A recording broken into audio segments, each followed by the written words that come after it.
அனைவருக்கும் அண்ணா சீரியலின் சுவாரஸ்யமான கதைப்பகுதி. அண்ணா சீரியல். வீட்டை விட்டு கிளம்பும் இசைக்கு சண்முகத்தின் அட்வைஸ். வெகுண்டெழுந்த வீரா. அண்ணா சீரியல் இன்றைய எபிசோடில் வீராவிடம் பொண்ணுங்க வெளியே வேலைக்கு வந்தாலே பொண்ணுங்க அப்படின்னு என்று குறைச்சலாகத்தான் பார்ப்பாங்க. ஆனால் எப்பவும் தன்மானத்தை விட்டுடக்கூடாது, உன்னுடைய தன்மானத்தை காப்பாற்றிக்கோ என்று அறிவுரை சொல்கிறான் சண்முகம். இதனையடுத்து இன்றைய அண்ணா சீரியலில் நடந்தவை குறித்து பார்க்கலாம். தமிழ் சின்னத்திரையில் ஜி தமிழ் தொலைக்காட்சியில் திங்கள் முதல் வெள்ளி வரை இரவு 8:30 மணிக்கு பிரபலமான சீரியலாக ஒளிபரப்பாகி வருகிறது அண்ணா. இந்த தொடரின் நேற்றைய எபிசோடில் வீரா டீ வாங்கி வருவதை சண்முகம் பார்க்கிறான்.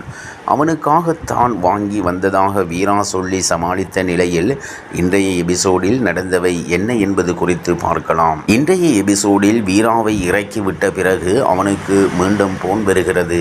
போனை எடுத்ததும் எங்கடா போனை என்று கேட்க வீராவை டிராப் செய்ய வந்ததாக சொல்கிறான் சண்முகம். உடனே அவனை வீட்டுக்கு வா என்று சொல்ல சண்முகம் வீட்டுக்கு கிளம்பி போகிறான். அவன் வந்ததும் ஏண்டா இப்படி பண்ண என்று பரணி கேட்க அவன் ஒன்றும் புரியாமல் குழம்புகிறான். ஒரு கட்டத்தில் பரணி ஏண்டா விசாவை எடுத்து என்று கேட்கிறாள். சண்முகம் எனக்கு தெரியாது என்று சொல்ல முத்துப்பாண்டி கோபப்பட்டு அவன் சண்டையை பிடித்து சண்டைக்கு போகிறான். அந்த நேரத்தில் கனி நிறுத்துங்க, அண்ணியோட விசாவை நான் தான் எடுத்தேன் என்று சொல்லி சாக் கொடுக்கிறாள். அதனைத் தொடர்ந்து விசாவை எடுத்துட்டு வந்து தருகிறாள். இதனையடுத்து சண்முகம் மீது சந்தேகப்பட்டு விட்டோமே என பரணி மற்றும் முத்துப்பாண்டி வருத்தமடைகின்றனர். அங்கிருந்து சண்முகம் கிளம்பி மீண்டும் வந்து வீராவிடம் பொண்ணுங்க வெளியே வேலைக்கு வந்தாலே பொண்ணுங்க அப்படின்னு என்று குறைச்சலாகத்தான் பார்ப்பாங்க.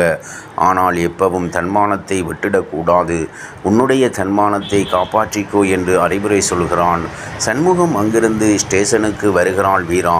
அங்கு இன்ஸ்பெக்டரிடம் நான் படித்து பாஸாகி இந்த வேலைக்கு வந்து இருக்கேன், உங்களுக்கு வேலை செய்ய வரலை, மக்களுக்காக சேவை செய்ய வந்து இருக்கேன், உங்களுக்கு டீ வேணும்னா நீங்களே போய் வாங்கிக்கோங்க என்று தடாலடியாக சொல்கிறாள். அடுத்ததாக பாக்கியம் மற்றும் சிவபாலன் ஆகியோர் சண்முகம் வீட்டுக்கு இசக்கியை அழைத்து செல்வதற்காக வருகின்றனர்.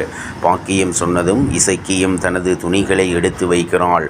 அப்போது முத்துப்பாண்டியும் பரணி இருந்தா அவள் பார்த்துப்பா, அவளும் இங்கே இருக்க போற கிடையாது, அதனால் நாங்கள் வீட்டுக்கு கிளம்புகிறோம் என்று கூறுகிறான். சண்முகம் வரட்டும், அவன்கிட்ட ஒரு வார்த்தை சொல்லிட்டு போயிடலாம் என்று சொல்கிறான் வைகுண்டம். இப்படியாக இன்றைய அண்ணா சீரியலின் சுவாரஸ்யமான கதைப்பகுதி செல்கிறது.